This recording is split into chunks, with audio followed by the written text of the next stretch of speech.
আসসালামু আলাইকুম। সবাই কেমন আছেন? আশা করি সবাই ভালো আছেন। তো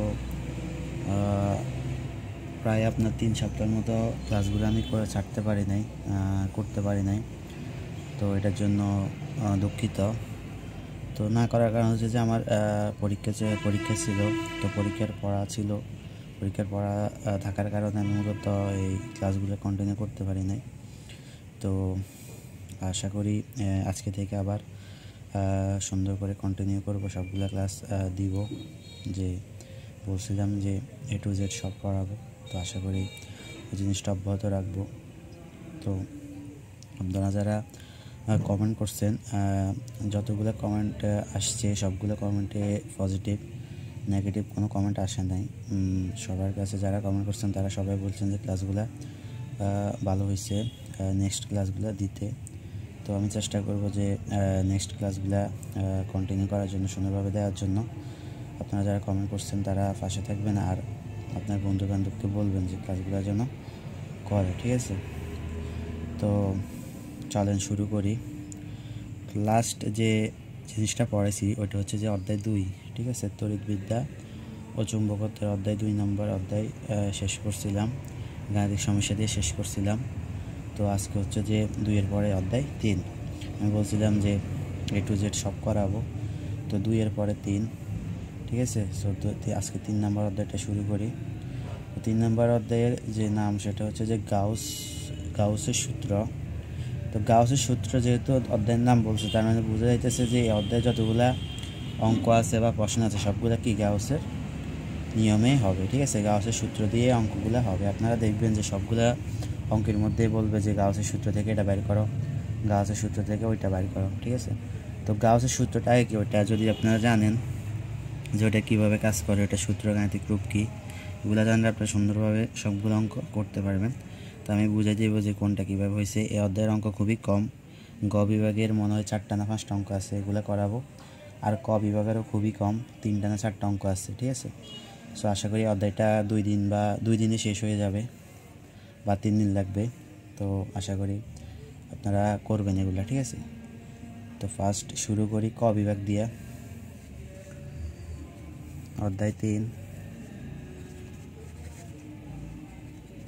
গাউসের সূত্র, ক বিভাগ।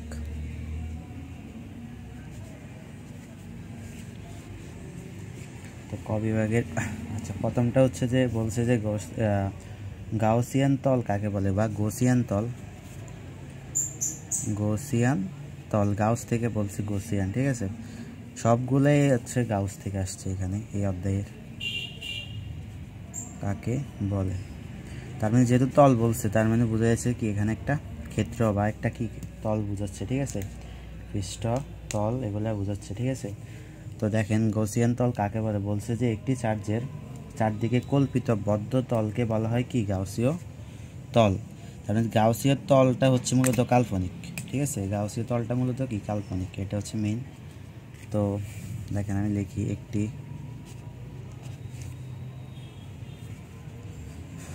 চার্জের চারদিকে, চার্জ কি আপনারা জানেন, বলে করাইছি, কল্পিত বদ্ধ তল। আচ্ছা, বদ্ধ তল মানে মুক্ত না, এটা হচ্ছে কি বদ্ধ তলকে গাউসীয়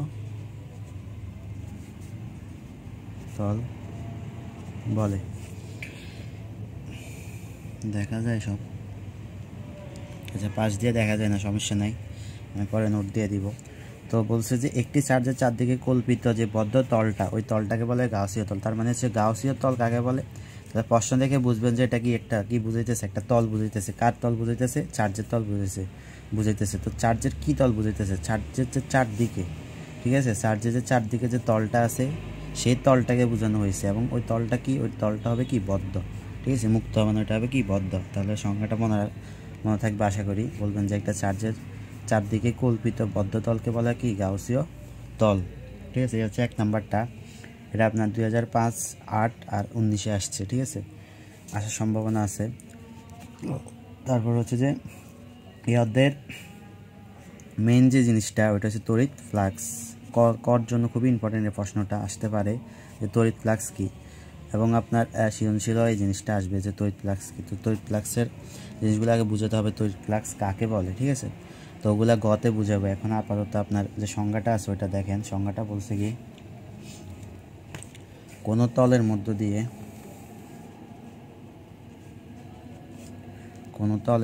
দিয়ে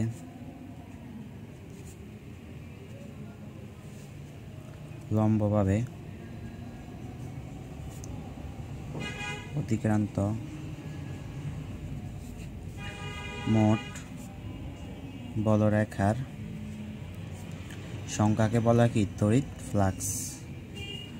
সংখ্যাকে বলে তড়িৎ ফ্লাক্স, ঠিক আছে। আচ্ছা দেখেন, তাহলে এখানেও তল, তাহলে দেখেন বলছে যে কোনো তলের মধ্য দিয়ে লম্বভাবে অতিক্রান্ত যে মোট যে বলরেখা কি, ওগুলো পড়েছি তড়িৎ বলরেখা কাকে বলে, যে ঠিক আছে একটা চার্জ যদি এরকম হয় তাহলে এগুলো হচ্ছে কি বলরেখা, ঠিক আছে। এইদিকে হতে পারে ওইদিকে হতে পারে, যেভাবে প্লাসের ক্ষেত্রে একটা না, পজিটিভের ক্ষেত্রে একটা হয়, নেগেটিভের ক্ষেত্রে কি অন্যরকম হয়। তাহলে বলছে যে কোনো তলের মধ্য দিয়ে যখন লম্বভাবে অতিক্রান্ত যে বলরেখাগুলা, ওই বলরেখার মোট সংখ্যাকে বলা হয় কি তড়িৎ ফ্লাক্স। তো তড়িৎ ফ্লাক্স এটা কীভাবে আসছে, কীভাবে আমরা এটা বুঝবো, ঠিক আছে, সবগুলো আমি A to Z সব বুঝাবো গ বিভাগে যখন করাবো অঙ্কগুলো। তো এখানে আপাতত আপনি সংজ্ঞাটা মুখস্থ রাখেন যে কোনো তলের মধ্য দিয়ে যখন বুঝাবো তখন দেখবেন সংজ্ঞাটা সহজ হয়ে গেছে, ঠিক আছে। এখন আপাতত এটা পড়ে রাখেন যে কি বলছি।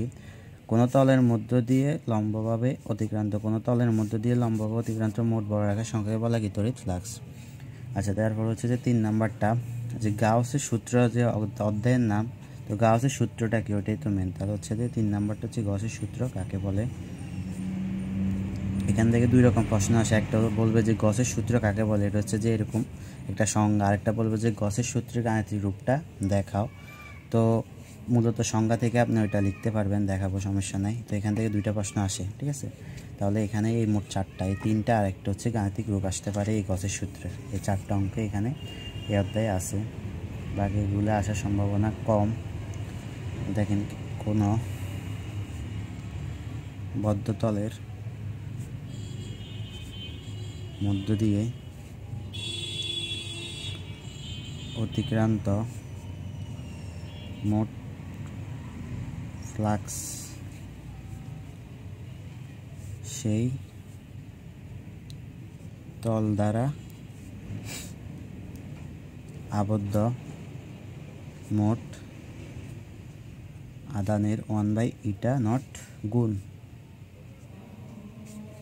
দেখেন কি বলছে, কোনো বদ্ধ তলের মধ্য দিয়ে, তাহলে গসিয়ান তল মানে কি, ওই তলটা কি হবে, বদ্ধ হবে, বুঝে যাচ্ছে। তার মানে হবে যে কোনো বদ্ধ, তাহলে গসের সূত্রের মধ্যে অবশ্যই তলটা কি হবে, বদ্ধ হবে। তাহলে কোনো বদ্ধ তলের মধ্যে দিয়ে অতিক্রান্ত মোট যে ফ্লাক্সকে আমরা কিভাবে প্রকাশ করি, ওই একটা গোল চিহ্ন দিয়ে মাঝখান দিয়ে একটা দাগ দিয়ে দিলে ওটা কি ফ্লাক্স, ঠিক আছে। আমরা এভাবে ফ্লাক্স লিখি। তো বলছে যে কোনো বদ্ধ তলের মধ্য দিয়ে অতিক্রান্ত মোট ফ্লাক্স সেই তল দ্বারা আবদ্ধ মোট আদানের এত গুণ। তার মানে সেই তল দ্বারা আবদ্ধ যে আদানটা আছে সেই আদানের 1/η0 গুণ। তাহলে এখান থেকে এটা তো হচ্ছে যে সংজ্ঞা। তো এখান থেকে যে আপনার গাণিতিক রূপটা আসে, গাণিতিক রূপটা এভাবে লিখবেন যে কোনো আবদ্ধ তলের মধ্যে দিয়ে অতিক্রান্ত মোট ফ্লাক্স। তার মানে যেহেতু আবদ্ধ তলকে যদি আমরা এস দ্বারা প্রকাশ করি, আমরা মূলত তলকে ফিজিক্সের ক্ষেত্রে তলকে এস দ্বারাই প্রকাশ করি, এস, ঠিক আছে। তো এস দ্বারা প্রকাশ করলে জিনিসটা হচ্ছে বদ্ধ তল। হ্যাঁ, বলছে কি তল, বদ্ধ তল। তার মানে জিনিসটা হবে এরকম যে এরকম দিবে, এরকম দেওয়ার পর এটা হচ্ছে এস বদ্ধতল। আর যেহেতু বদ্ধতল বলছে তার মানে এখানে একটা কি দিবেন, গোল চিহ্ন দিবেন। মানে হচ্ছে যে এই যে বদ্ধ তলটা বোঝানো হয়েছে, এই তলটা কি তল, বদ্ধ তল, ঠিক আছে। এই তলটা কি তল, বদ্ধ তল। তাহলে এখান থেকে হচ্ছে বলছে যে কোনো বদ্ধ তলের মধ্যে দিয়ে অতিক্রান্ত মোট ফ্লাক্স সেই তল দ্বারা আবদ্ধ মোট আদানের এত গুণ। তাহলে হচ্ছে যে মোট ফ্লাক্সটা হবে মোট আদানের এত গুণ। তাহলে মোট আদানের কত গুণ, 1/η0 গুণ, ঠিক আছে। 1/η0 গুণ মানে Q/η0, ঠিক আছে। এই হচ্ছে এই সূত্রটা। আচ্ছা, এটা হচ্ছে যে আপনার গসের সূত্রের গাণিতিক রূপ। দেখেন, কোনো বদ্ধতলের মধ্য দিয়ে অতিক্রান্ত মোট ফ্লাক্স, এই বদ্ধতলের মধ্য দিয়ে অতিক্রান্ত মোট ফ্লাক্স, এটা হচ্ছে ফ্লাক্স, ঠিক আছে। এটা হচ্ছে তড়িৎ ফ্লাক্সের সূত্র। তাহলে হচ্ছে কোনো বদ্ধতলের মধ্য দিয়ে অতিক্রান্ত মোট ফ্লাক্স হবে সেই তল দ্বারা আবদ্ধ মোট আদানের, এই দেখেন এটা হচ্ছে মোট আদান, এটা আদানের কত গুণ 1/ইটা গুণ, মানে কিউ ইন্টু 1/ইটা নট। তো এখান থেকে এটা লিখছি কি এভাবে লিখছি, ঠিক আছে, গুণ করে দিছি। তো এটা হচ্ছে যে গাণিতিক রূপ, এটা হচ্ছে কি সংজ্ঞা, আশা করি বুঝছেন। তো এই ক বিভাগের এই 4টা প্রশ্নই আছে যেগুলো আসছে এই পর্যন্ত। আপনার গছের গাণিতিক রূপটা আসছে 2012 আর 18-তে। আর যে তড়িৎ ফ্লাক্সটা এটা অনেকবার আসছে, এটা হচ্ছে 12, 13, 16, 18, 20, 11, 12, 15, মানে একদম সব বোর্ডে আসছে, ঠিক আছে। সো এটা খুব ইম্পর্টেন্ট, তড়িৎ ফ্লাক্স কাকে বলে। তো এটা হচ্ছে ক বিভাগ। এখন খ বিভাগ শুরু করবো, ঠিক আছে, খ আর গ।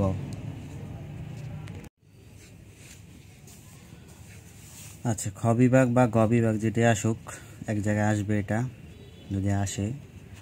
তো হচ্ছে যে ফার্স্ট যেটা, সেটা হচ্ছে যে তড়িৎ ফ্লাক্স বলতে কি বুঝো? তড়িৎ ফ্লাক্স বলতে কি বুঝো?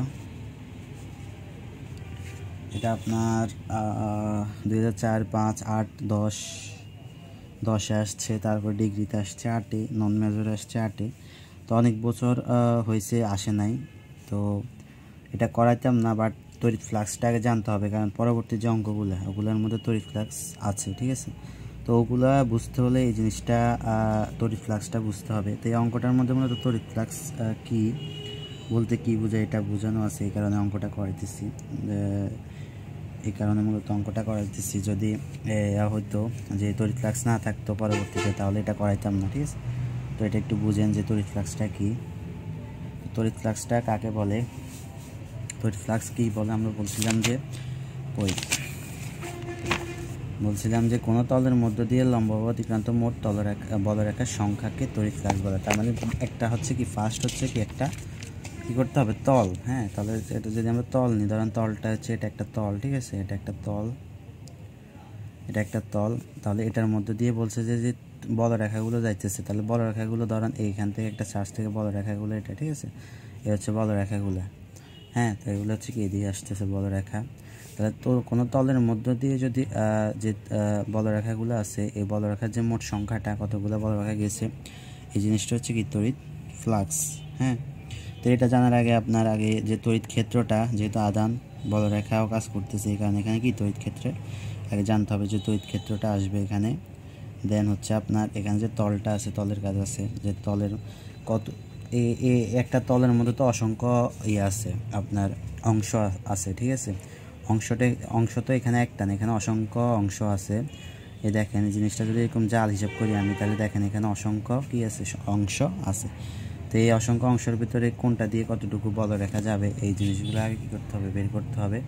তো আমরা এটা জানি যে যদি বড় কোনো কিছুর ইয়াগুলো বের করতে হয়, তাহলে আমরা ওইখান থেকে কি করতে পারি, একটা ছোট একটা অংশ নিয়ে ওটার কী করতে পারি, ডিফারেন্সিয়েশন বা ইন্টিগ্রেশন করে ওইখান থেকে কী করতে পারি, মানটা বের করতে পারি। সো এখানেও সেম এরকমই করব, যে পুরোটা নেওয়ার দরকার না, আমরা এখান থেকে একটা ছোট একটা অংশ নিব, নেওয়ার পরে জিনিসটা করব, ঠিক আছে। তো তার আগে একটা জিনিস বলি, যে আমরা জানি যে আদানের সামনে কি হয়, আদানের সামনে কি তড়িৎ ক্ষেত্র বেশি থাকে না কম থাকে বলেন তো? মানে তড়িৎ ক্ষেত্রে যে প্রাবল্যটা এটা কি বেশি না কম? আগের ক্লাস যারা করছেন তারা পারবেন যে আদানের সামনে তড়িৎ ক্ষেত্র প্রাবল্য বেশি হয়, ঠিক আছে। আর দূরে গেলে কি হয়, এবং দূরে গেলে কমে যায়, ঠিক আছে। তো এটা কীভাবে হয়েছে, আপনারা যারা ক্লাস করছেন তারা বুঝছেন। এটা যদি আদান হয় তাহলে এটা তড়িৎ ক্ষেত্রে কোন জায়গায় কতটুকু প্রাবল্য হবে, ওইটা আপনারা যদি ক্লাসগুলো আগের যারা করছেন তারা বুঝে গেছেন যে কিভাবে আমি এটা বেশি বলছি, এটা কম বলছি। তো এটা এখানে আর বুঝাবো না, এ হচ্ছে একটা। তাহলে এই জিনিসটা মনে রাখবেন, এটা কাজ আছে।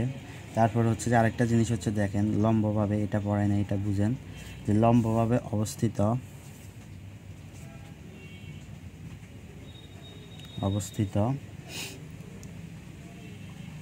প্রতি একক ক্ষেত্রফলের মধ্য দিয়ে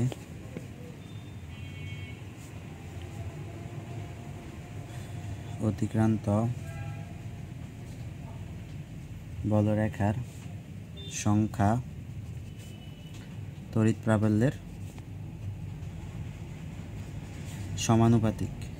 তাহলে এই জিনিসটা হচ্ছে যে আপনার তড়িৎ প্রাবল্য আর যে বলরেখা তার যে সম্পর্কটা, এখান থেকে আমরা এটা লিখতে পারি যে লম্বভাবে অবস্থিত যদি প্রতি একক ক্ষেত্রফলের মধ্য দিয়ে যে বলরেখাগুলো যায় সেই বলরেখার সংখ্যা হবে ওই যে তলটা দেওয়া আছে সেই তলের যে তড়িৎ প্রাবল্য সেই তড়িৎ প্রাবল্যের কি সমানুপাতিক। তাহলে হচ্ছে যে এখানে দেখেন এটার গাণিতিক রূপ কীভাবে লিখব, লম্বভাবে অবস্থিত প্রতি একক ক্ষেত্রফলের মধ্যে দিয়ে অতিক্রান্ত বলরেখা। তাহলে রেখাকে আমরা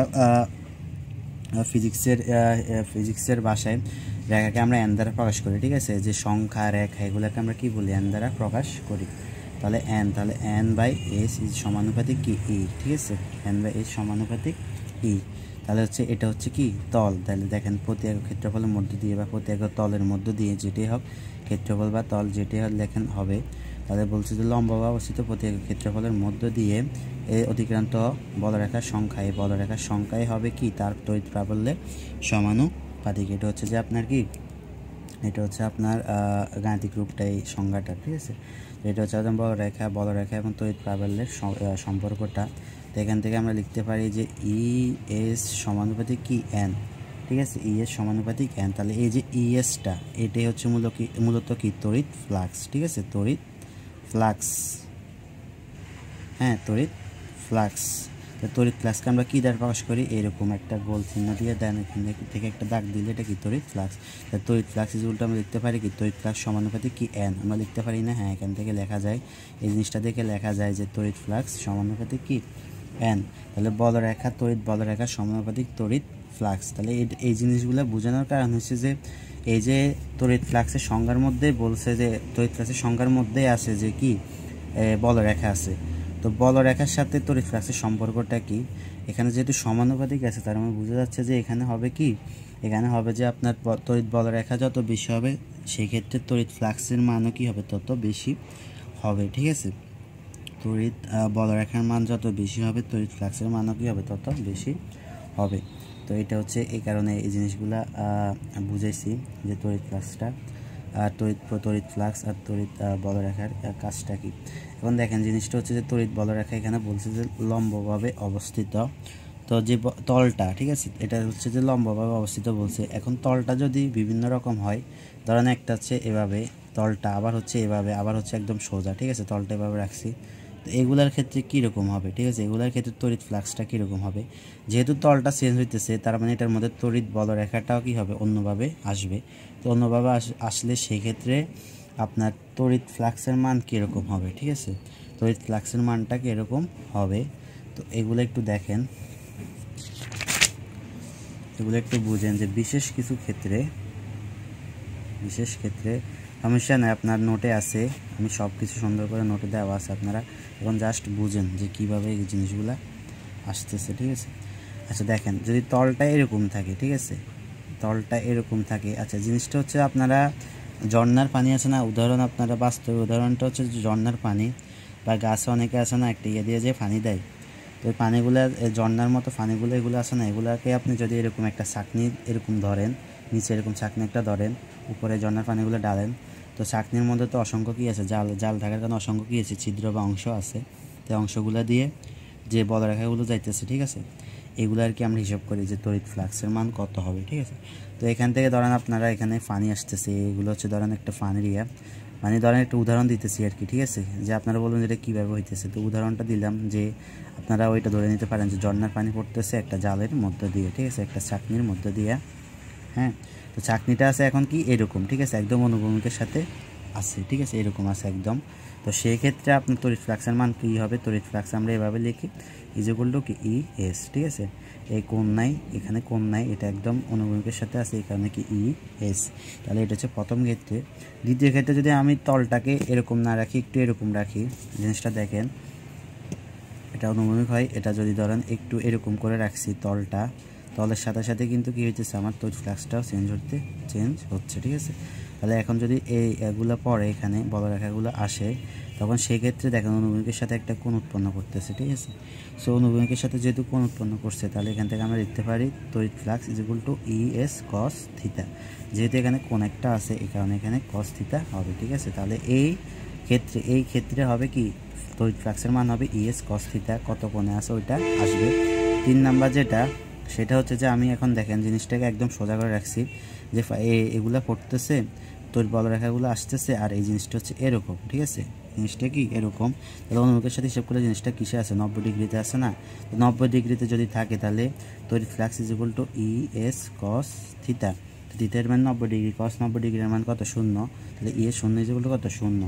তখন সেক্ষেত্রে আমরা বুঝতে পারছি যে এই যে তড়িৎ এগুলো এরকম আছে জিনিসটা, এগুলোর ক্ষেত্রে তড়িৎ ফ্লাক্স কী হবে, 0 হবে। আপনারা প্র্যাকটিক্যালি চিন্তা করেন, যখন এটাকে এভাবে রাখবো তখন যখন এই তড়িৎ বলরেখাগুলো আসবে তখন এগুলো কী হবে না, এখান দিয়ে যাবে না, ঠিক আছে, না যাওয়ার কারণে এই ক্ষেত্রে কী হবে, তড়িৎ ফ্লাক্সটা কী হবে, 0 হবে। আশা করি এই জিনিসগুলো বুঝছেন। 3টা কন্ডিশন আছে, এগুলো বুঝিয়ে দিচ্ছি যে বিশেষ ক্ষেত্রে 3টা হচ্ছে এটা। এখন এই প্রশ্নটার কিন্তু অ্যান্সার এগুলো না, ঠিক আছে, এগুলো হচ্ছে আপনারা বুঝেছি যে কীভাবে হয়েছে তড়িৎ ফ্লাক্স কী। এখন প্রশ্নটা আমি লিখি যে এই যে প্রশ্নটা বলছে তড়িৎ ফ্লাক্স বলতে কী বুঝো। তো আপনার পরীক্ষার সময় এগুলো লেখার দরকার নাই, আপনারা এখান থেকে শুরু করবেন। যে মনে করি দেখেন, আমি আগে বলছিলাম যে একটা অংশ নিয়ে আমরা কাজ করব, পুরোটা নিয়ে তো আমরা কাজ করতে পারবো না, কারণ একটা চাকনির মধ্যে অসংখ্য কী আছে, অংশ আছে, ঠিক আছে, অংশগুলো সবগুলো নিয়ে তো সম্ভব না, তাহলে আমরা একটা অংশ নিয়ে কাজ করব। তাহলে দেখেন, মনে করি তড়িৎ ক্ষেত্র ই, ঠিক আছে, তড়িৎ ক্ষেত্র বলল ই, আর হচ্ছে আপনার বদ্ধতল, হ্যাঁ এটা বদ্ধতল হবে এস। আচ্ছা, এখন যদি একটা চাকনি আমরা হিসাব করি, এটার মধ্যে অসংখ্য অংশ আছে, তাহলে আমরা এখান থেকে একটা অংশ নিয়ে আমরা কাজ করি। ধরেন এইটা অংশ একটা নিছি আমরা, এই অংশটা কি ক্ষুদ্র অংশ, কি ক্ষুদ্র অংশ ডিএস, ঠিক আছে, এগুলো আমরা করাইছি যে তার ক্ষেত্রে ডিকিউ যদি থাকে, আদান থাকে, ঠিক আছে, এগুলো করানো শেষ। তো এখান থেকে আমরা একটা ক্ষুদ্র অংশ নিচ্ছি কি ডিএস, ঠিক আছে, তাহলে এখান থেকে ক্ষুদ্র অংশ না, এগুলো সব কিন্তু মনে করি, মানে ধরে নিতেছি, ঠিক আছে। তাহলে এখান থেকে যদি আমরা এই জিনিসটা নিই, তাহলে এটা যদি ডিএস হয়, এই ক্ষুদ্র অংশটা ডিএস হয়, আমি আবার লিখি এখানে, এই অংশটা হচ্ছে কি ডিএস, ঠিক আছে।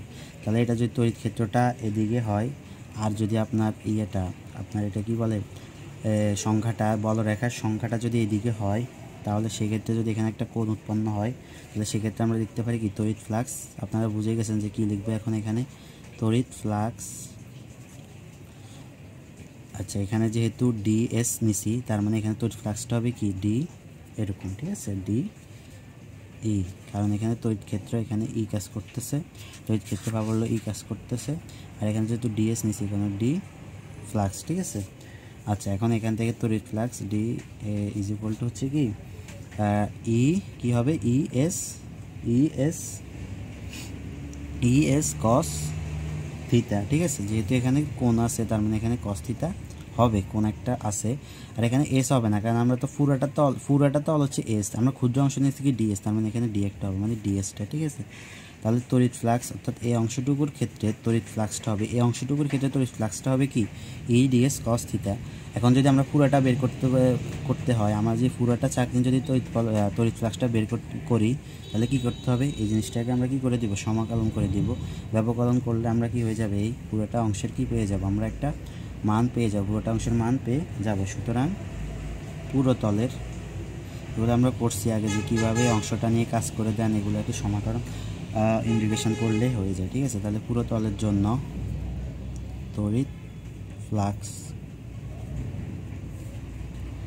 আচ্ছা, তাহলে পুরো তলের জন্য তড়িৎ ফ্লাক্স হচ্ছে ইজ ইকুয়াল টু হচ্ছে কি, আচ্ছা, এটা দেওয়ার কারণ হচ্ছে যে এটা কি তল, বদ্ধতল না হলে শুধু এস হইতো, এটা হইতো না, কিন্তু এটা হচ্ছে কি বদ্ধতলের কারণে মূলত এই জিনিসটা আসছে, তাহলে ডিএস, ঠিক আছে। এই হচ্ছে আপনার যে তড়িৎ ফ্লাক্স বলতে কি বুঝে এই প্রশ্নটা, ঠিক আছে। আশা করি বুঝছেন কি থেকে কি আসছে, এগুলো সব বুঝছেন, গাইডে আছে, দেখবেন যে কীভাবে করছে, ঠিক আছে। আচ্ছা, এইগুলো 1 নাম্বারটা। আচ্ছা, 2 নাম্বারটা হচ্ছে যে গাউসীয় সূত্রের ব্যবকলনীয় রূপ কি, ঠিক আছে, এটা খুব ইম্পর্টেন্ট, আপনার আসছে অনেকবার। তো গাউসের সূত্রের ব্যবকলনীয় রূপটা কি, এটা বের করতে বলছে। তো গাউসের সূত্রটা আমরা জানি যে গাউসের সূত্রটা কি, আমরা জানি গাউসের সূত্র, আচ্ছা, is equal two A DS is equal two কি কিউ বাই ইটা নট। এটা হচ্ছে কি গাউসের সূত্র। তাহলে এখানে আপনারা আগে বলবেন যে মনে করি এই তলটা লিখবেন যে বদ্ধতল এস, তারপরে বলবেন যে আধান হচ্ছে কিউ, আর তড়িৎ ক্ষেত্রটা কি ই। ঠিক আছে, তো এখান থেকে মূলত এগুলো লেখার পর এখান থেকে এই মানটা আসছে। ঠিক আছে, আচ্ছা তাহলে বলবেন যে আমরা জানি গাউসের সূত্র ইজ ইকুয়াল টু এত। এই তাহলে এখান থেকে আমরা এখন যদি এটাকে আমরা এই পাশে নিয়ে যাই, তাহলে ইটা নট ইন্টু ইন্টিগ্রেশন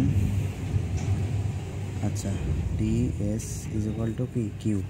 তাহলে এখানে আমরা এটাকে এক নং সমীকরণ দিই, দেওয়ার পর এখন দেখেন কিউ ইজ ইকুয়াল টু আমরা আবার লিখতে পারি, কিউ ইজ ইকুয়াল টু আমরা লিখতে পারি ইন্টিগ্রেশন বি রো ডিবি। ঠিক আছে, এটা লেখার কারণ হচ্ছে যে বি আয়তনে যদি এই যে আদানটা, ঠিক আছে, এই আদান অর্থাৎ এটা যদি আদান হয়, তাহলে এই আদানের যে বি আয়তনে, ঠিক আছে, বি আয়তনে তার একটা ঘনত্ব হবে, সে বি আয়তনে তার যে ঘনত্ব সে ঘনত্ব যদি রো হয়, তখন সেক্ষেত্রে আমরা লিখতে পারি Q is equal to integration B rho D B. ঠিক আছে, অর্থাৎ রোকে যদি আমরা বি আয়তনের সাপেক্ষে ইন্টিগ্রেশন করি, তাহলে ওটার কি হবে, মানটা হবে কি কিউ। ঠিক আছে, তাহলে এখানে হচ্ছে যে এটা এভাবে লিখবেন, যদি বি আয়তনে আদানের ঘনত্ব রো হয়, তাহলে আমরা কিউ ইজ ইকুয়াল টু লিখতে পারি, অর্থাৎ বি আয়তনে যদি আদানের ঘনত্ব রো হয়, তাহলে আমরা এখান থেকে লিখতে পারি Q is equal to integration B rho D B. এখান থেকে আমরা যদি 2 নাম্বার দিই, এ হচ্ছে দুইটা আমরা সমীকরণ পেয়ে গেছি। ঠিক আছে, আরেকটা হচ্ছে যে আমরা জানি, দেখবেন এটা মনে রাখবেন, এগুলো মুখস্থ করে রাখবেন, কারণ এগুলো বোঝানোর পিছনে এগুলো হচ্ছে সূত্র, যে গাউসের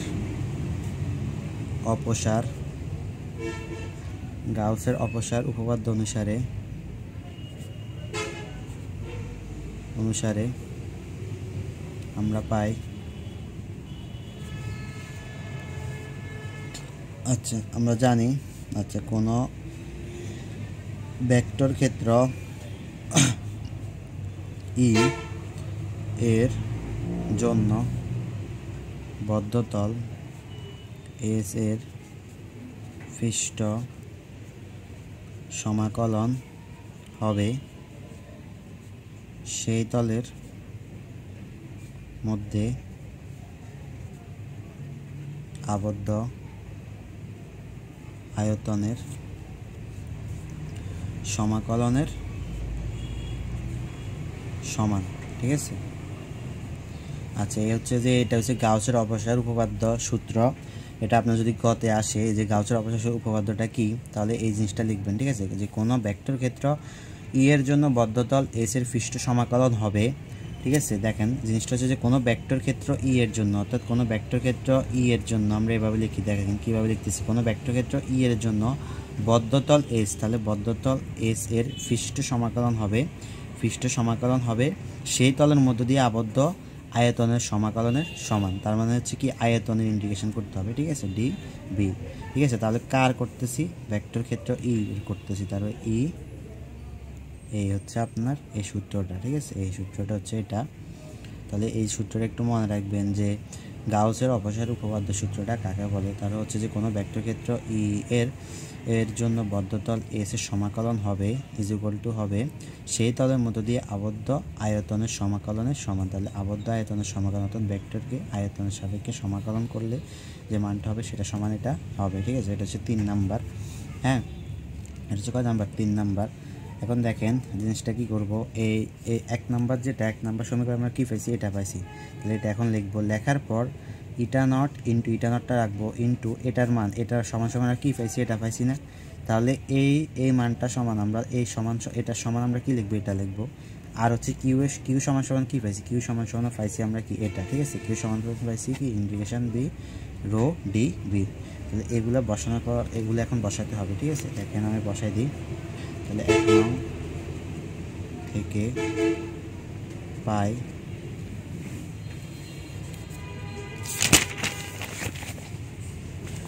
নং থেকে পাই দেখেন ইটা not into integration S E DS is equal to Q. তাহলে আমরা এখন মানগুলো বসাই দিলে আমরা জিনিসটা আছে এরকম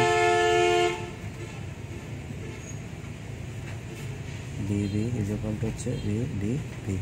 ঠিক আছে, রো আছে রো ডিবি। তাহলে এখান থেকে এখন দেখেন এটা এগুলো কাটাকাটি হয়ে গেলে জিনিসটা থাকে ইটা নট এটা নট, আচ্ছা এটা এই, আর হচ্ছে কি রো, ঠিক আছে।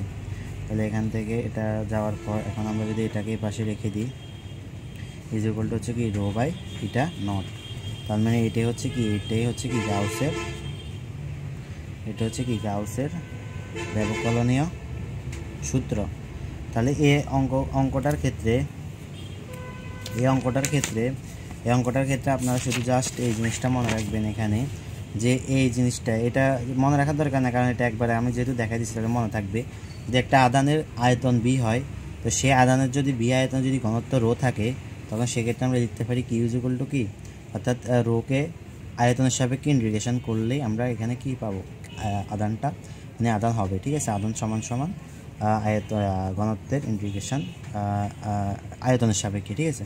এই হচ্ছে একটা এখানে মনে রাখার। আরেকটা হচ্ছে যে এই সূত্রটা মনে রাখবেন একটু, যে গাউসের অপসার উপপাদ্য সূত্রটা। গাউসের অপসারের উপপাদ্য সূত্র অনুসারে বলছে যে কোনো ভেক্টর ক্ষেত্রে এর জন্য বদ্ধ তল এসে সমাকলন হবে সেই তলের মধ্য দিয়ে আবদ্ধ আয়তনের সমাকলনের সমান। তাহলে এটা সমান সমান কী হবে, এটা হবে। দেন আপনার এগুলো এখানে বসাই দিলে 1 নম্বর সমীকরণে বসাই দিলে অঙ্কটা হয়ে যাবে। এই সহজ আছে, শুধু এই জিনিসকে একটু মনে রাখবেন, এই জিনিসটা, ঠিক আছে। এই সূত্রটা একটু মনে রাখবেন, তাহলে এটা পারবেন। সো আজকে এতটুকুই থাক। পরবর্তীতে আপনারা তিনটা নাকি 4টা প্রশ্ন আছে, এগুলো করাই দিব, করাইলে এই অধ্যায়টা শেষ, ঠিক আছে। এই অধ্যায়টা ছোটো, যত তাড়াতাড়ি সম্ভব শেষ করে দিব। সো সবাই ভালো থাকবেন, সুস্থ থাকবেন। আর যদি কোনো কিছু না বোঝেন, আজকে একটু তাড়াতাড়ি মানে কুইক কথা বলছি, তো যদি কিছু না বুঝে থাকেন তাহলে একটু টানে একটু ধীরে ধীরে দেখবেন, ঠিক আছে। আর আশা করি এগুলো বুঝবেন। যদি তড়িৎ ফ্লাক্সটা না বোঝেন, দেখেন তড়িৎ ফ্লাক্সটা যদি এখানে না বোঝেন, এগুলো আমরা ইন্টারে পড়ছিলাম, তো আপনারা এক কাজ করিয়েন যে তড়িৎ ফ্লাক্স লিখে এসএসসি তড়িৎ ফ্লাক্স লিখবেন, অর্থাৎ ইন্টার তড়িৎ ফ্লাক্স লিখলে আপনাদের অসংখ্য ভিডিও আসছে, ঠিক আছে। তো ওইখান থেকে আপনার তড়িৎ ফ্লাক্সগুলো একটু দেখে নেন। আপনার বেশি না 20-30 মিনিট একটু সময় দিলে হয়ে যাবে যে তড়িৎ ফ্লাক্সটা কী, এটা কী বোঝায়, ঠিক আছে। তো ওইখান থেকে যখন এগুলো বুঝে আসবেন, তখন এখানে আরও সহজ মনে হবে, ঠিক আছে। এগুলো আরও বুঝবেন। আমি তো সংক্ষেপে বলে গেছি, এটা আরও ব্যাখ্যা আছে যে কীভাবে তড়িৎ ফ্লাক্সটা কাজ করে কী, ঠিক আছে। এগুলো বুঝবেন ওইখানে। তো তড়িৎ ফ্লাক্সটা একটু সময় হলে ওই জিনিসগুলো একটু করে আসেন, একটু ভিডিওগুলো দেখে আসেন, ঠিক আছে। এখানে তো এতগুলো কথা বলার সময় নেই, তাড়াতাড়ি করতে হবে। সো আশা করি বুঝবেন। তো ভালো থাকবেন, আসসালামু আলাইকুম। এই দেখেন, এ হচ্ছে যে ক বিভাগে যেগুলো করাইছে, এগুলা এই প্রশ্নগুলা স্ক্রিনশট করে রাখেন, ক বিভাগ। তারপর হচ্ছে যে খ বিভাগেরগুলা দেখেন, এই দেখেন খ বিভাগের যে প্রশ্নটা আমি তড়িৎ ফ্লাক্সটা বুঝেছি, এগুলার তড়িৎ ফ্লাক্স কী, বিশেষ ক্ষেত্র, সবগুলো আমি লিখে দিচ্ছি, ঠিক আছে।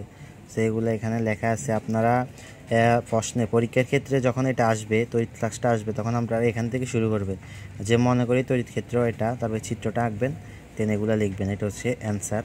আর এই যে এগুলো লিখছে, এগুলো হচ্ছে বুঝে দিচ্ছি যে কীভাবে তড়িৎ ফ্লাক্সটা কীভাবে আসছে, কাকে বলে, ঠিক আছে, অর্থাৎ বলে রাখার সাথে সম্পর্কটা কী।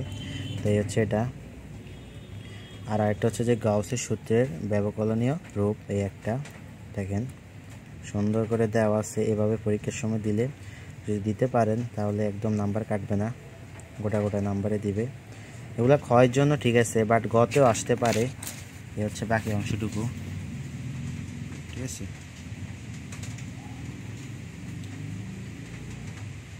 আচ্ছা, আশা করি বুঝছেন। সো নেক্সট ক্লাসে বাকি যেগুলো আছে ওগুলো করাবো। তো সবাই ভালো থাকবেন, সুস্থ থাকবেন, আসসালামু আলাইকুম।